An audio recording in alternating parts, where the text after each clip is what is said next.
ഏവർക്കും പുതിയൊരു അധ്യായത്തിലേക്ക് ഹാർദവമായ സ്വാഗതം. ഈ അധ്യായത്തിൽ നമ്മൾ വിശകലനം ചെയ്യുന്നത് പുണർതം നക്ഷത്രത്തിൻ്റെ 2026 ആണ്ട് ജനുവരി ഫെബ്രുവരി മാസങ്ങളിലെ ഗുണദോഷ ഫലങ്ങളാണ്.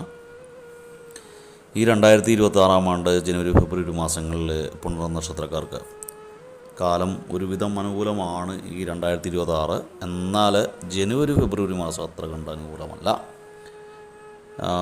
ഇതിലെടുത്തു പറയേണ്ടത് നിങ്ങൾ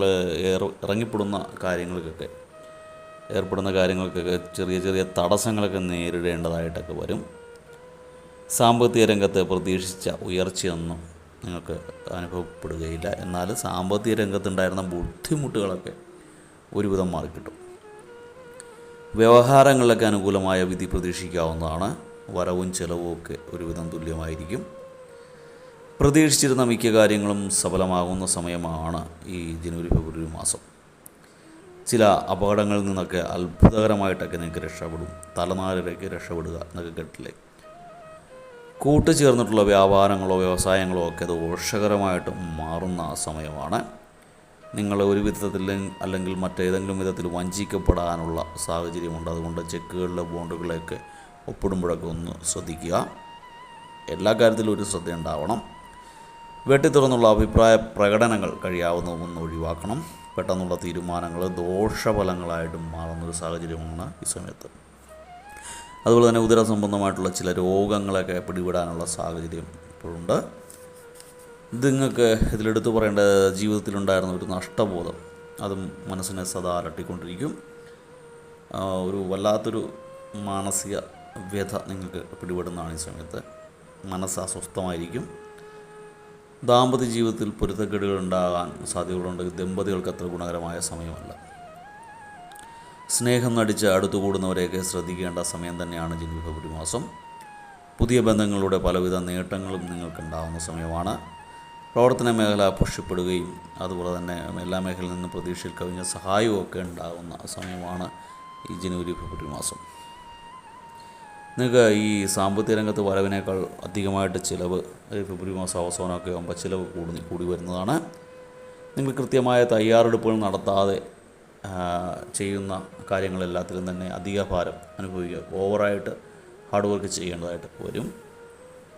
മാസം അവസാനമൊക്കെ ആകുമ്പോൾ നിങ്ങൾ ചിലവിനെയൊക്കെ ഒരുവിധം നിയന്ത്രിക്കാൻ ശ്രമിക്കുന്നതാണ്. മാർച്ച് മാസമൊക്കെ ആകുമ്പോൾ നിങ്ങൾ ചിലവിനെ കൃത്യമായിട്ട് ബഡ്ജറ്റ് പ്ലാനിങ്ങിലേക്ക് കൊണ്ടുവരും. വസ്തു വിൽപ്പന ചെയ്യുന്നവർക്കൊക്കെ അതിൽ നിന്ന് ആദായം ലഭിക്കുന്ന സമയമാണ്. അതുപോലെ തന്നെ ഉദ്യോഗസ്ഥർക്ക് ജോലിഭാരം കൂടിക്കൂടി വരുന്നതാണ്. അതുപോലെ ഉദ്യോഗസ്ഥലത്തെ സഹപ്രവർത്തകർ ഒറ്റപ്പെടുത്താനുള്ള സാഹചര്യങ്ങളുണ്ട്. അതൊക്കെ മനസ്സിന് സങ്കടമുണ്ടാക്കും. നിങ്ങൾക്ക് കോടതി കേസുകളിലൊക്കെ ദീർഘനാളുണ്ടായിരുന്ന കോടതി വ്യവഹാരങ്ങളൊക്കെ ഒന്ന് അവസാനിക്കുന്നതായിട്ട് ഇപ്പോൾ കാണുന്നു.